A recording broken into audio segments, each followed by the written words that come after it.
I'm very sorry, but we cannot afford to pay what we owe right now.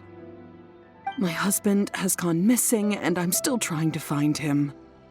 No, you misunderstand us. We are here to help with the investigation. We'd like to ask you some questions about Mr. Nagato's disappearance, if we may. Ah, I see.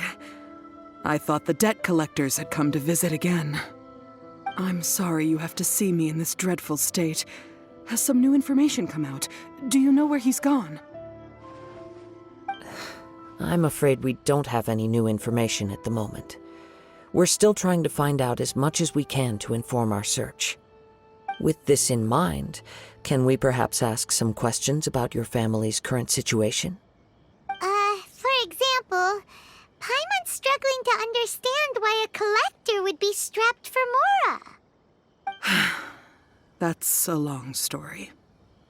Ever since I've known him, he's been an avid collector of all sorts of things. He'd always get so animated when he was showing them to me. I knew nothing about the items myself, but seeing how enthusiastic and excited they made him, I was happy to believe that they were just extremely important to him.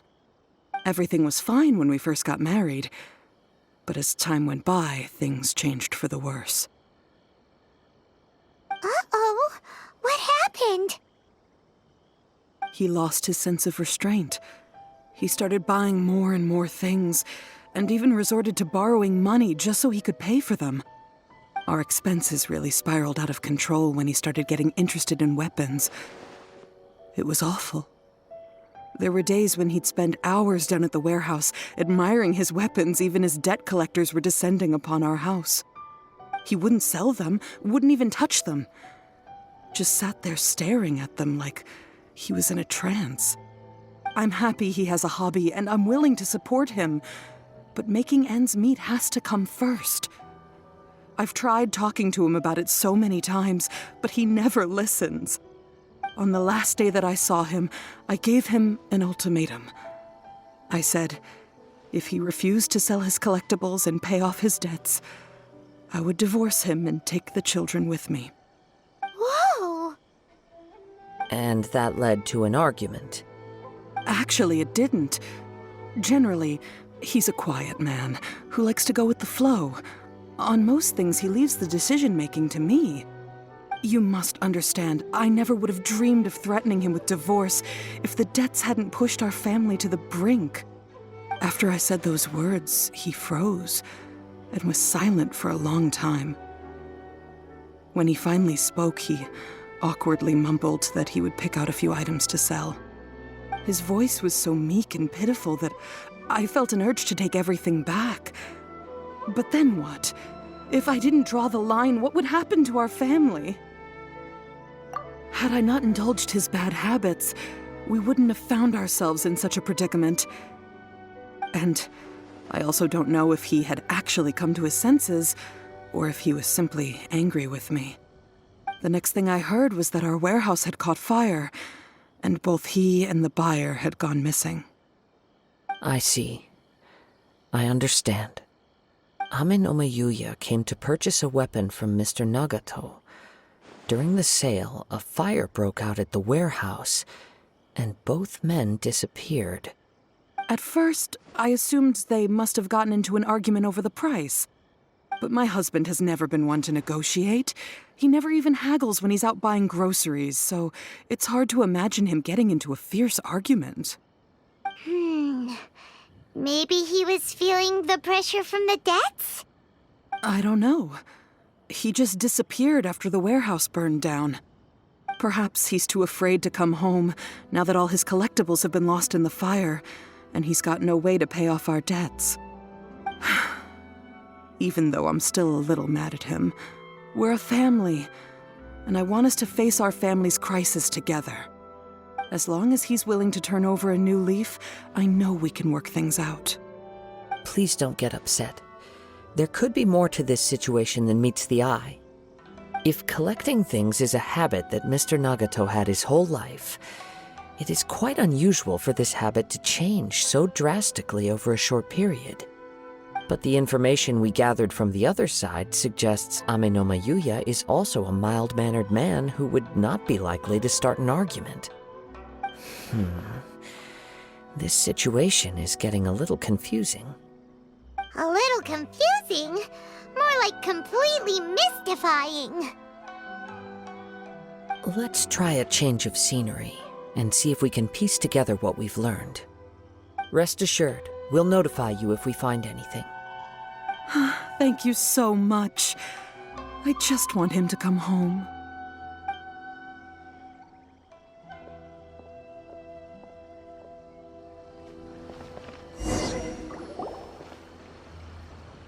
Based on the information we've gathered so far, I can only surmise that the sales meeting between the two men was somehow the catalyst for their disappearance. The fire at the warehouse likely played a part in how the situation unfolded, though its exact role is a mystery. Do you have any thoughts? Well, Paimon was thinking that maybe someone accidentally knocked over an oil lamp and, nope, never mind. Paimon's brain needs to rest for a while. Over to you.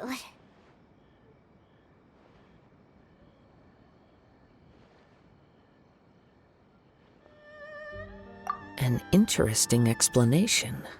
I was also considering this possibility. Amenoma Yuya is an expert on swords.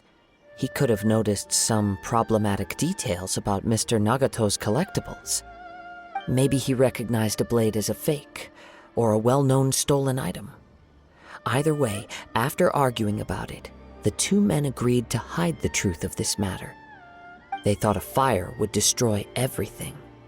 But then the Tenryou Commission began investigating and uncovered some incriminating details, so they fled to protect their secrets. But it's a far-fetched theory.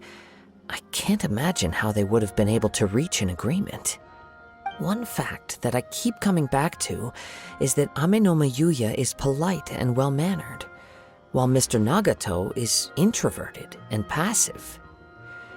Neither seems like the type of person who is inclined towards initiating conflict. Mr. Nagato, being heavily in debt, is also the only one of them with the potential motive to disappear after the fire. The more I ponder it, the more puzzling it becomes. Just what could have happened there? Right. Although the time frame seems to broadly match, no other details that we've learned seem to link the two events together. Amenoma Yuya lacks a key distinguishing feature of the attacker, namely that he is principally a practitioner of the blade testing techniques of Amenoma art, not those of the combat-oriented Ishin art. Darn! We thought we could get two birds with one stone here, but at this rate, it's starting to look like a wild goose chase. Let's keep going, since we've come this far. If we can solve the case, both Mr. Amenoma and Mrs. Nagato will be able to get some closure. Okay, but where should we go now? Let's head out of the city and check out the warehouse. There's still a chance we may be able to find some shreds of evidence. Wait. I hear something ominous in the wind. Oh! This must be another one of those sounds that only you can hear. As sketchy as that whole thing seems, you did put it to good use when we were chasing down that vision thief at Beto's tournament, so... Now I'm picking up a strong scent in addition to the sound. It's right around here somewhere.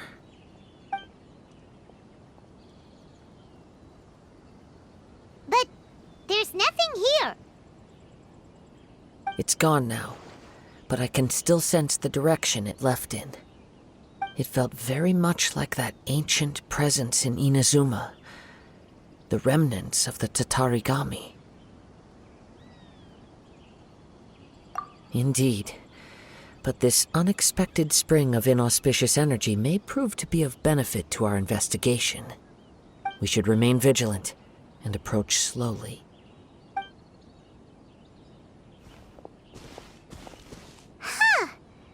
it's an underground warehouse. The force is definitely coming from down below. The source of the Tatarigami energy has long since left this place, but the residue it left behind still hasn't dissipated completely. Judging from the concentration, I would have to conclude that the Tatarigami source resided here for a very long time. Mrs. Nagato said her husband used to hang around the warehouse by himself a lot. It could well be that he was already under the influence of Tatarigami energy at that time. From what I've been told, Tatarigami does not turn all upon whom it preys into violent monsters, but most will develop a stubborn streak upon being exposed to the Tatarigami's unfulfilled will. Their interests become fanatical obsessions. Mr. Nagato had an interest in collecting to begin with. The influence of Tatarigami could explain why he became an obsessive hoarder, amassing more and more possessions even as he put himself in grave debt. So what should we do now? Go down and take a look? Step back. I'll open the door and take a look inside. If we don't open this door, we can move no closer to the truth. You needn't worry. Both of us have faced far greater dangers than this.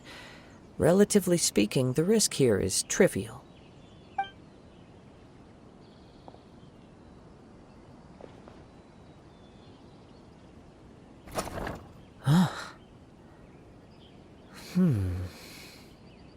What's down there? Everything's buried in debris. I can't see anything.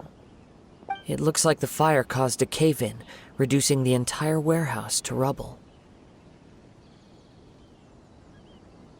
That was too scary!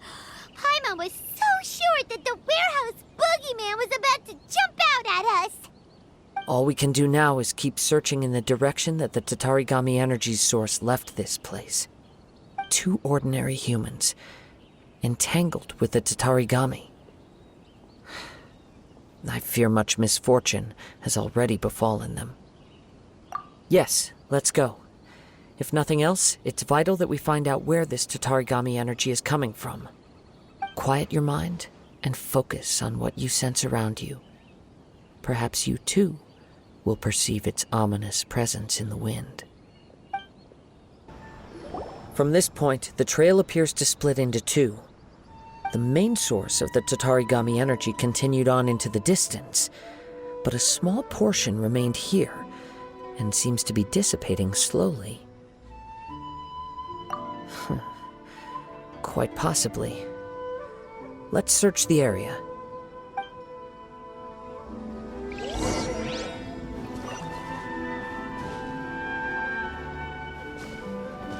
Whoa! Look at all those hilly churls! They're acting really strangely. Something seems to be drawing their attention. Let's take a closer look.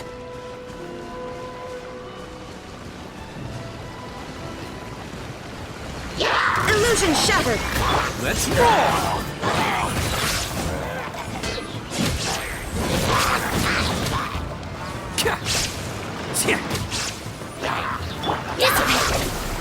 Fire hazard!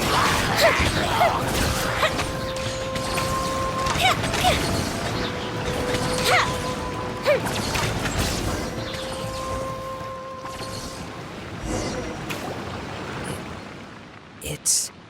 Ugh! Look at this red stuff! What is it? By the looks of it, a letter written on a piece of torn clothing. The ink is bone dry. It must have been written quite some time ago. Well, let's take a look.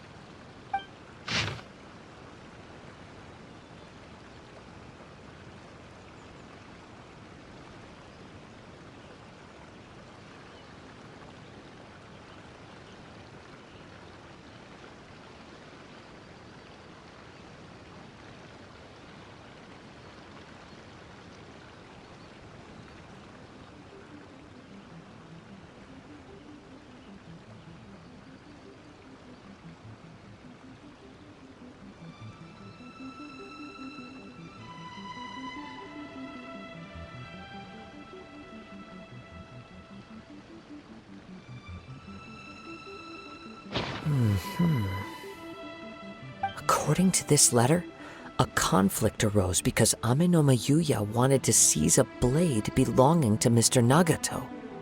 Yuya started the fire that destroyed the warehouse and wounded Mr. Nagato in the fight. Mr. Nagato kept chase as long as he could, eventually stopping here to write this letter when his strength gave out. So, where is he? He was not only mortally wounded, but also under the heavy influence of Tatarigami. Add to that the fact that its aura seems to have attracted a horde of monsters, and I'm afraid he may no longer be with us. Whatever traces there may have been of his fate beyond after this point, they've since been disturbed by the hilly churls. There's nothing more for us to find here. Yes, right now we need to uncover some more important truths. If Ame-no-ma Yuya is attacking other people indiscriminately, then the longer we take to find him, the more people risk meeting the same tragic end. Right, so let's get moving. I wouldn't be surprised if he, too, fell prey to the influence of the Tatarigami. For a practitioner of the martial arts, the easiest desire to inflame would be their pursuit of further power and skill. All the clues that at first seemed disparate and disconnected, it seems that now we know the thread that runs between them. I have a hypothesis that, if it's correct, not only explains the series of events leading to the two men's disappearance, but also zeroes in on the attacker's identity. Wait, you figured it out? So these two cases are connected after all? I believe so. But it's something of an outlandish idea. I will only be able to confirm my suspicions once we've met him in person. On with the search. We must stay vigilant. At any point now, we may find ourselves in danger.